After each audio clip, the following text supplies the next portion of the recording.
নমস্কার, কেমন আছেন সবাই? আশা করি ভালো আছেন। আমার রান্নাঘরে আপনাদের সবাইকে স্বাগত জানাই।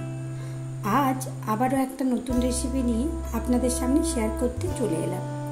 আজকের রেসিপিটা সবাই জানে, কিন্তু আমি কিভাবে রান্না করেছি সেটা আপনাদের সামনে শেয়ার করব।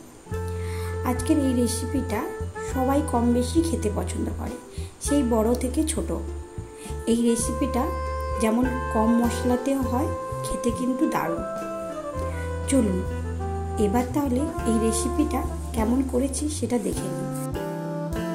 এবার দেখুন, এখানে আমি নিয়েছি 500 গ্রাম চিংড়ি মাছ। চিংড়ি মাছটা খোসা সমেত নিয়েছি। এরপর নিয়েছি একটা ছোট সাইজের পেঁয়াজ, রসুন, টমেটো আর এক টুকরো আদা। আর এখানে আমি নারকেল থেকে দুধটা বার করে নিয়েছি। এরপরে আমি যে মশলাগুলো নিয়েছিলাম ওগুলো পেস্ট করে নিলাম একসঙ্গে। টমেটো নিয়েছি, পেঁয়াজও, সব কিছুই একসঙ্গে পেস্ট করে নিয়েছি। এরপরে এই চিংড়ি মাছগুলোতে লবণ আর হলুদ মাখিয়ে নেব। এই দেখুন, 1 টিস্পুন মতো হলুদ দিলাম আর দিলাম লবণ, দিয়ে ভালো করে হাত দিয়ে মেখে নেব। হ্যাঁ, আপনারা আবার কেউ বলেন যে আমি নার্ভগুলো বার করি না। এই দেখুন, আমি এখান থেকে মাঝখানটা, মাথার দিকটা কেটে প্রত্যেকটা মাঝে চিংড়ি মাছের নার্ভগুলো বার করে নিয়েছি।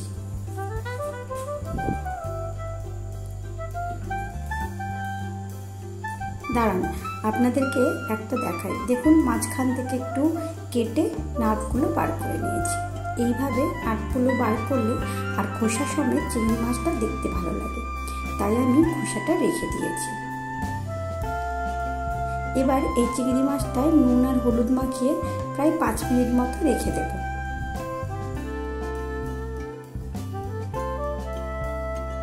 এরপর চিংড়ি মাছগুলোকে ভেজে নেব। এবার একটা খালি কড়া দিয়ে সর্ষের তেল দিয়ে দিলাম। তেলটা গরম হয়ে গেলে চিংড়ি মাছগুলো দিয়ে দেব। চিংড়ি মাছগুলোকে বেশি ভাজবেন না। চিংড়ি মাছ বেশি ভাজলে স্বাদও থাকে না, কেমন শক্ত হয়ে যায়। তাই আমি চিংড়ি মাছটাকে এখানে 3 মিনিট ভেজেছি। দেখুন, মোটামুটি ভাজা হয়ে গেছে।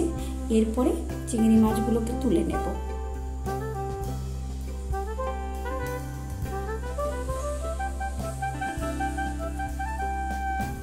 এরপরে অল্প একটু তেল দিয়ে কয়েকটা এলাচ আর লবঙ্গ ওই তেলের মধ্যে দিয়ে দিলাম, সঙ্গে 1 টুকরো দারচিনি দিয়ে গরম মশলা থেকে একটা গন্ধ বেরোলে এবার দিয়ে দেবো ওই পেস্টটা, দিয়ে 2 থেকে 3 মিনিট কষিয়ে নেব।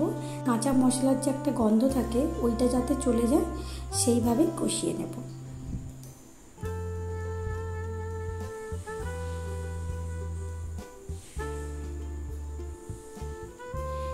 এবার মিক্সিটা ধুয়ে অল্প একটু জল দিয়ে ওই 3 মিনিট মতো কষিয়ে নিয়েছি।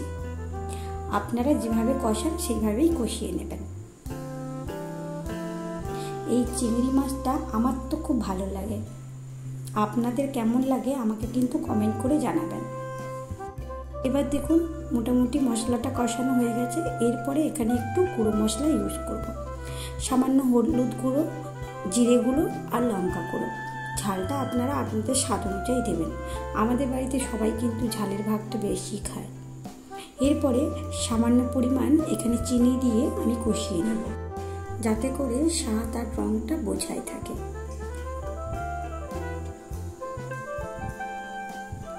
এবার দেখুন, কষানো হয়ে গেছে। এরপরে এখানে অ্যাড করব অল্প একটু জল। যেহেতু গুঁড়ো মশলা দিয়েছি, গ্যাসের ফ্লেমটা যেহেতু হাইতেই আছে, তার জন্য লেগে যাচ্ছিল, তার জন্য আমি একটু জল দিয়ে কষিয়ে নিলাম। এই দেখুন, আমি কিন্তু চিনিটা দিয়ে দিলাম। এরপরে এখানে অ্যাড করব ওই যে নারকেলের দুধটা বার করে রেখেছিলাম। এবার নারকেলের দুধটা অ্যাড করব, হাফটা দেব। হাফটা দিয়ে প্রথম 2 মিনিট কষিয়ে নেব, তারপরে ফুল দেব।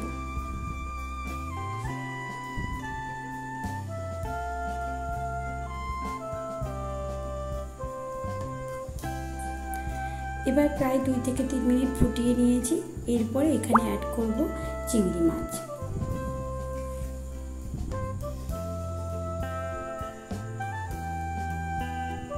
এই চিংড়ি মাছ আপনি নারকেল ছাড়াও আর একটা অন্য পদ্ধতিতে করা যায় এই মালাইকারিটা। আমি টাইম পেলে আপনাদের সামনে ওই রেসিপিটা তুলে ধরব। এবার প্রায় ওই 2 থেকে 3 মিনিট মতো ফুটিয়ে নেব। আপনারা যেভাবে ঝোলের পরিমাণ খাবেন সেইভাবেই রেখে দেবেন। এই রেসিপিটা ঝোল ঝোলও ভালো লাগে, এবার মাখো মাখো ভালো লাগে। এরপরে এখানে অ্যাড করব 5 টাকার যে আমুল স্প্রের যে গুঁড়ো দুধ, এবার এইটা অ্যাড করব। এই গুঁড়ো দুধটা দেওয়ার ফলে এতটা টেস্টি হয়, আপনারা না রান্না করলে বুঝতেই পারবেন না। তাতে করে গ্রেভিটাও ভালো হয়।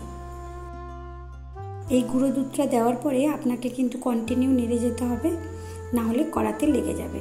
গ্যাসের ফ্লেমটা কিন্তু আমার হাইতেই ছিল। এইভাবে কন্টিনিউ নেড়ে নেড়ে আমি এই রান্নাটাকে কমপ্লিট করব।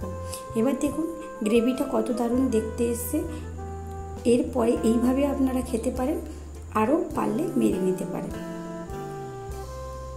এবার দেখুন এই রান্নাটা আমার কমপ্লিট। দেখুন আমি একদম মাখো মাখো করেছি, আপনারা যেভাবে খাবেন সেইভাবেই করিয়ে নেবেন।